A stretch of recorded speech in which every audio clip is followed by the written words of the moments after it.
अदम एतमाद का शोर मचाने वाले बड़े बड़े चोर जो मर्जी कर लें, डट कर मुकाबला करूंगा। नाकामी के बाद इनके साथ जो होगा, क्या ये इसके लिए तैयार हैं?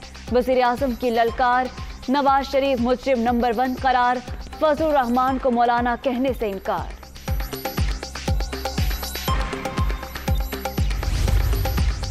इमरान खान आज तक किसी के सामने झुका है, ना कौम को झुकने देगा। अमन के ख्वाहिशमंद हैं, जंग में किसी का साथ नहीं देंगे। अब कोई ड्रोन हमला हुआ तो एयरफोर्स को मार गिराने का हुक्म दूंगा। इमरान खान का खिताब।